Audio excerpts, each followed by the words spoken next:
a better Nigeria? Is it a myth, or do we keep hoping? Nigeria is a highly religious country. How come corruption thrives? Why is adoption not encouraged in Nigeria?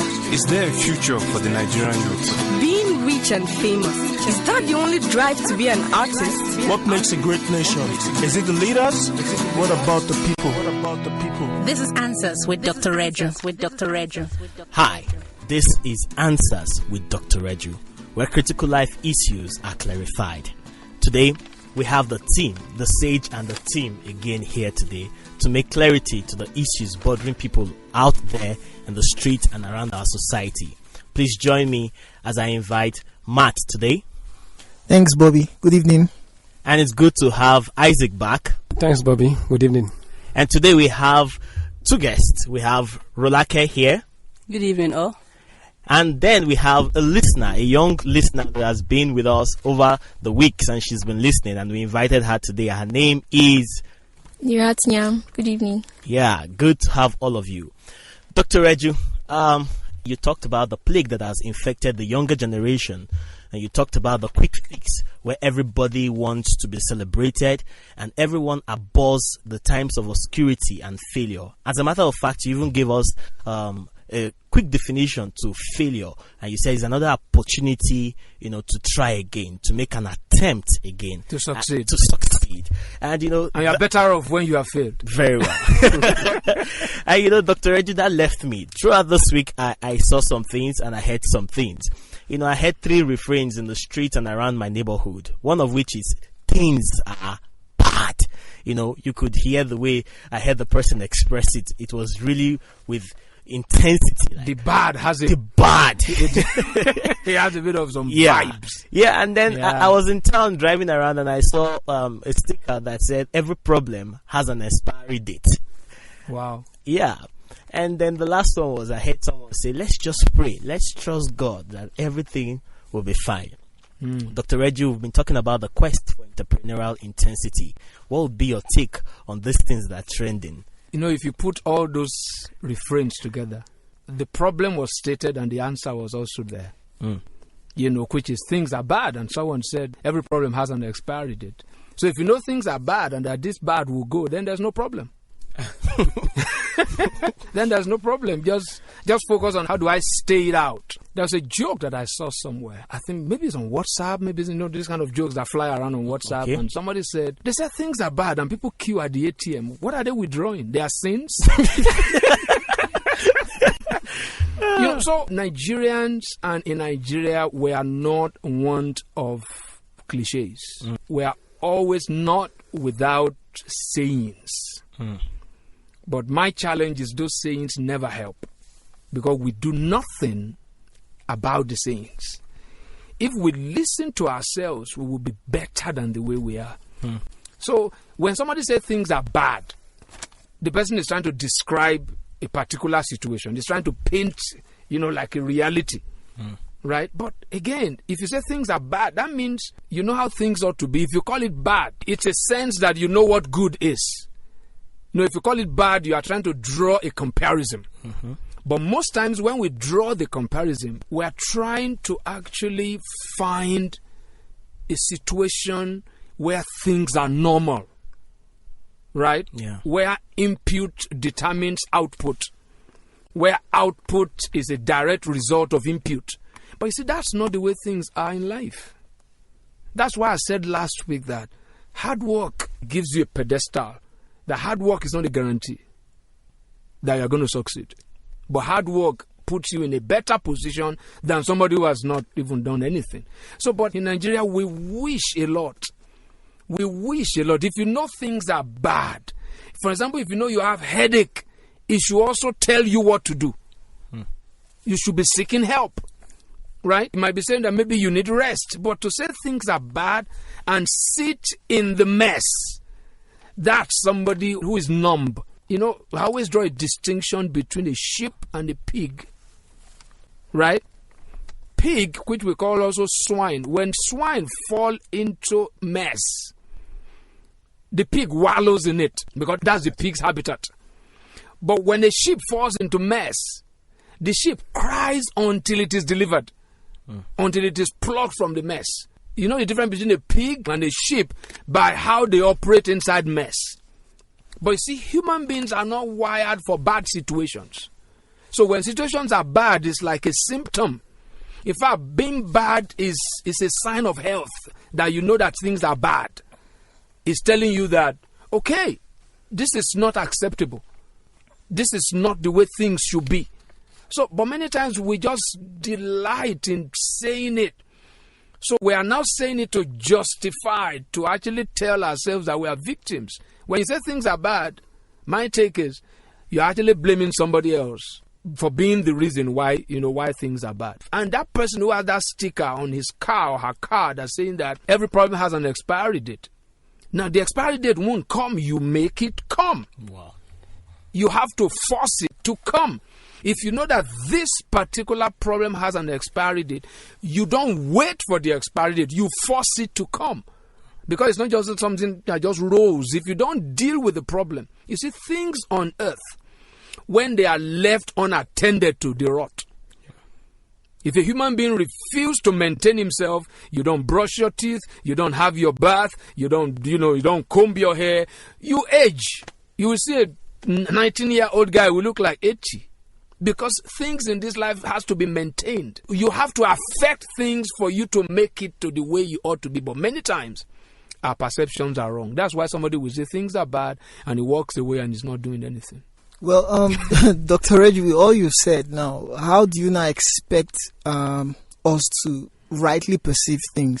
Remember, we talked about adventure being, centered around how we perceive, inconvenience. Inconvenience, rightly considered. So what is your position on how we should perceive things right now? There are people who don't even know that things are bad.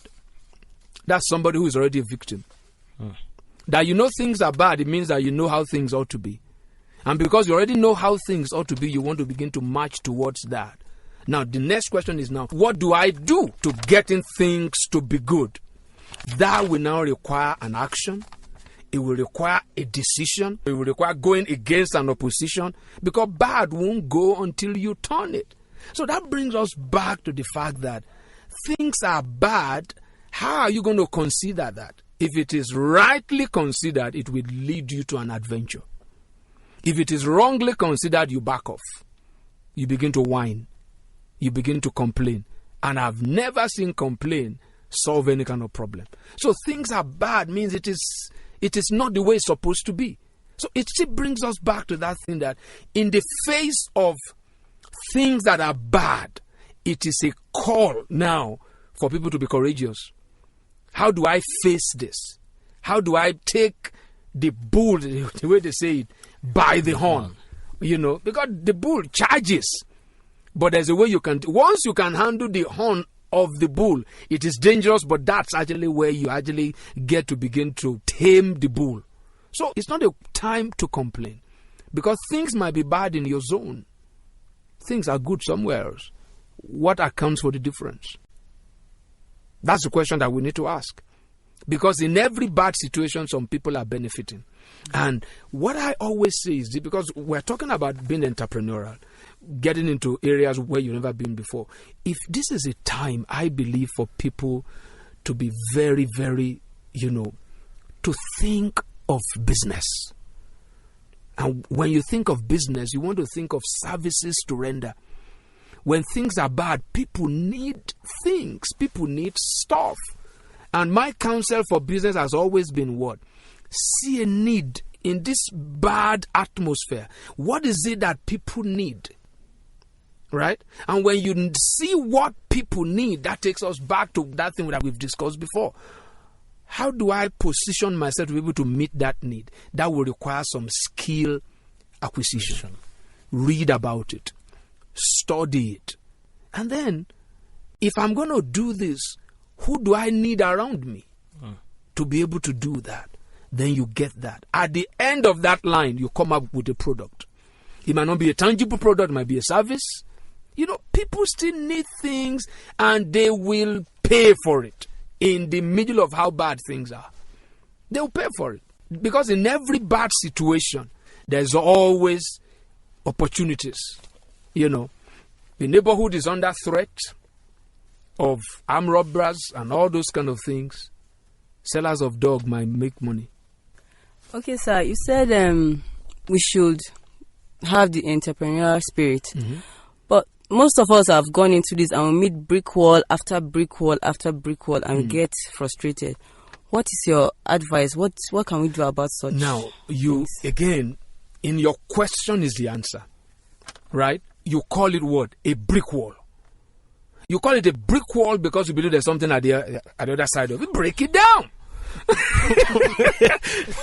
Right? You never told me that it's impossible. You said it's a brick wall. That's an opposition. It's like a striker in a football game. Complain about the defender. The defender is there to stop you from scoring the goal, and you are here to score the goal. So what do you live to do? How do I get past the defender? With defenders there, do people score goals? From childhood, human beings must be taught about being competitive and not competing with somebody else. First of all, compete against yourself. Overcome your own brick walls, your own limitations. Things Are Bad is not a new song. Well, Dr. Reggie, you talked about courage. Yeah. And I know behind these narratives we hear, there's this subtle fear. Absolutely. And that is what is responsible for these narratives. Yeah. And because I'll pull us back to where you talked about we confronting our disposition for stability and ease. security. That's exactly. Right. That's and, right. you know, it actually goes contrary to what we hear around. Because a lot of economists say that if we had saved during the surplus, during the oil boom, we wouldn't be facing these challenges. They are just saving the money and saving the money. Yeah. Others, the economics will tell you, okay, save during the time of plenty so that when there isn't much, you bring this one out. Yeah. Because all we're trying to do around is we're looking for that stability, that security, so that when things get bad, right? Now, but you are saying we should fight that need to run for stability and for security. I think you have to... savings is a risk. Okay. You can save and inflation might make nonsense of what you've saved. Yeah. Rather than using the word save, I would say invest, especially in people. Right? In people. So sometimes the natural disposition, like I said, is, for human beings is to look for safety. The refrain, save for the rainy day. Yeah. But you see, in life, really, it doesn't work that way. That only works in the normal course of things. But honestly, the world we live in today, if we want to give it an appellation, the appellation is uncertainty. Things are so uncertain. So it requires that level of innovation. Save and bring it out when things are right. I mean, that is normal economics, right? Yeah. But life has shown us that everything about economic principles have been thrown out. I mean, if you're talking about national economic policies, your savings should be investment in people. Rather than putting money outside, educate people, create an environment where people can get into vocations, have human capital development. That is the best form of savings for me. So that when somebody is good, when you have a skill, you can never be hungry. There will always be need for your skill set. What brings out the best in us is challenges. You'll be amazed, even with all these complaints, what people are thinking about. I gave an instance on this program when we were talking about tomato and things. And I said, suddenly somebody came online and gave us a whole long list of dishes you can prepare without tomato. You see, people will never think in an atmosphere of security and ease when everything works. Our best comes out when we are challenged. Yeah. Tell Usain Bolt to run 100 meters alone. He will drop. Yeah. Put competitors there with him. His best comes out. Usain Bolt will like it if he has to run alone and just win the gold whichever way. 20 seconds, 35 seconds, he still win gold. It will be easier, right? Put a young girl in class and he's alone and there's no other person jostling for first. He won't read. Yeah. You see, this is the way life is. I believe that what we are seeing is a loud reminder of how things have always been. Is a loud reminder of the way. There has been a president in this country who said, I don't know what is sustaining the economy of Nigeria. And you see, there's something else you said maybe in your intro about do we pray. And you see, prayer must walk on 2 feet. Prayer is not magic. You mentioned maybe do we do research? Research must produce a workable action. Yeah. Research that you put on your shelf doesn't help anybody. So we need to overcome our natural tendency for security. In a place where you are secured, you sleep with 2 eyes closed, and then you are most vulnerable. But when you're always alert, your best comes out. Okay, we told you earlier that we have a young listener that is with us today by the name Nirat, and she has a question for us today. So Nirat, shoot. Okay, Dr. Reggie spoke about accepting obscurity and learning to find an opportunity in that. And so I'm asking from the teenager's point of view, how we can actually build a proper foundation of entrepreneurship and accept times of obscurity. Thank you very much for that question, because like I said, that most of the teenagers today and the young adults today, they just want to hit it. They want to hammer it. They want fame, and first of all, you need to know that is a fact of life.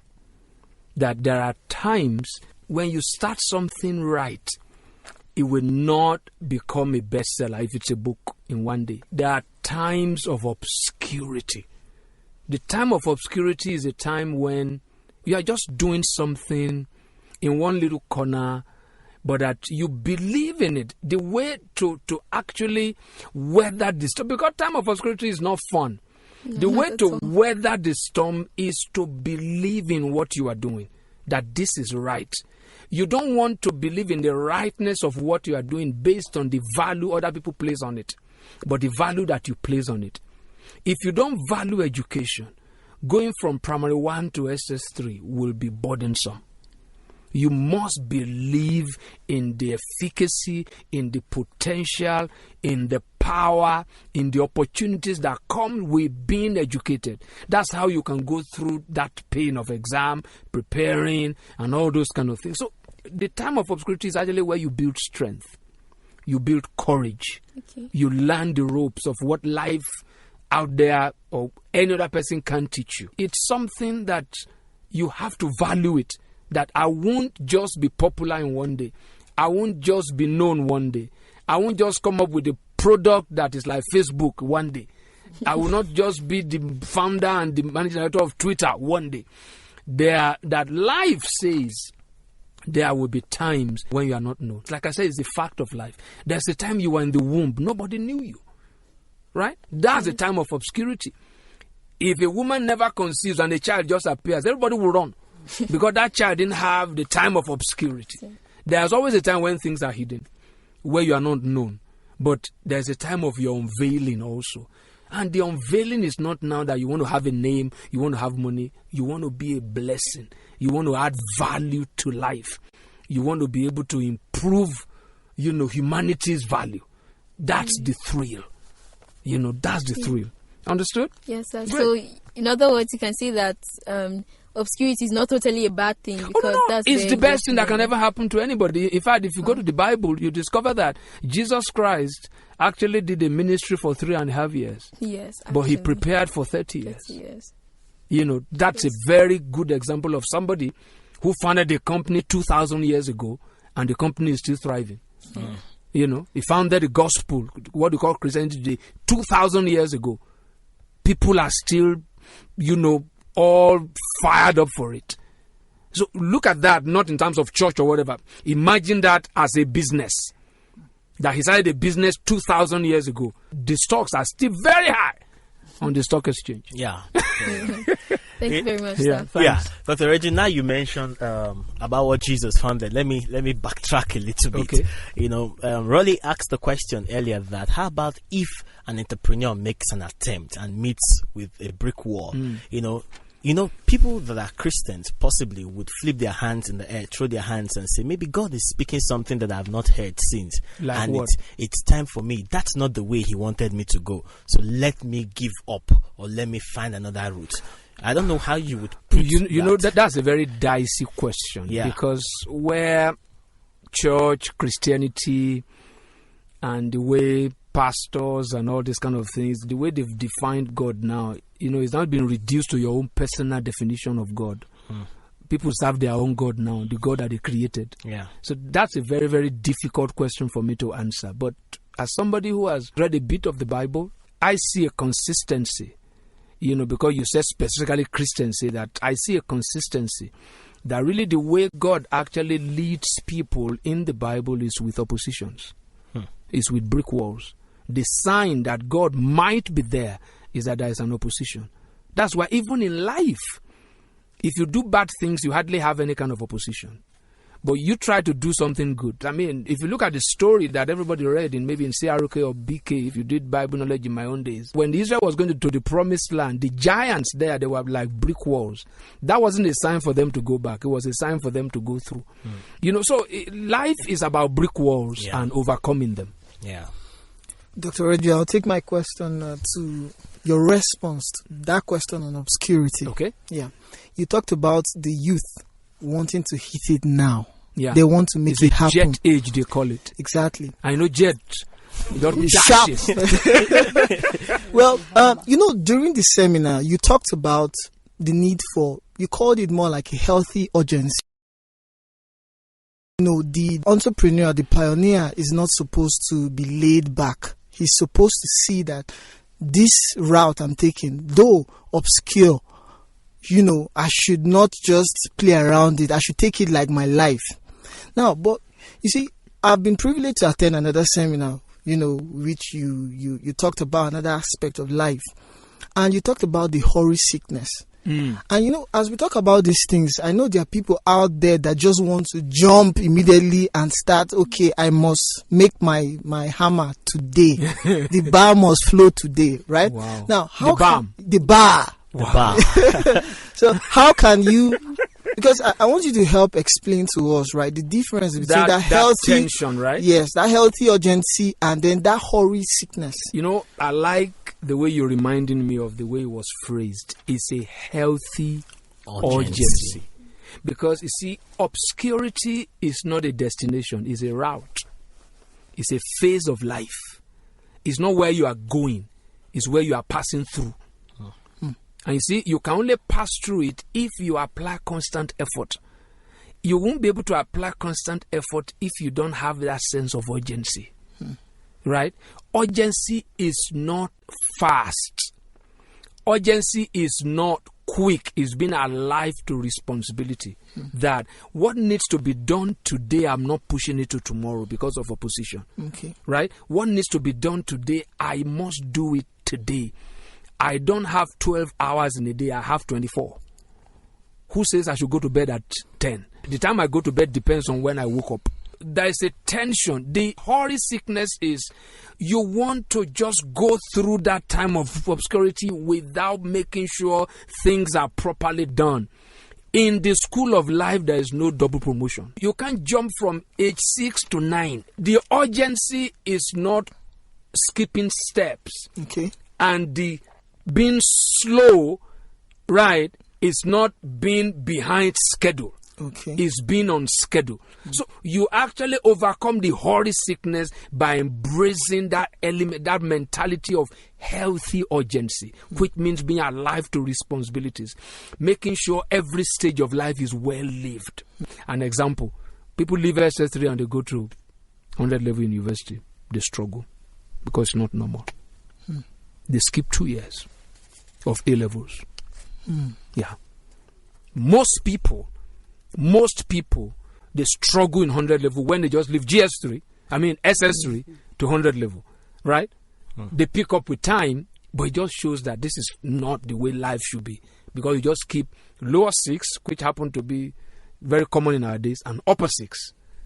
Right? Because in terms of age, mentally, psychologically, emotionally, you are ready for that kind of life. So there's a balance of that, overcoming that hurry sickness by embracing a mentality of healthy urgency. Thank you. So have a great evening.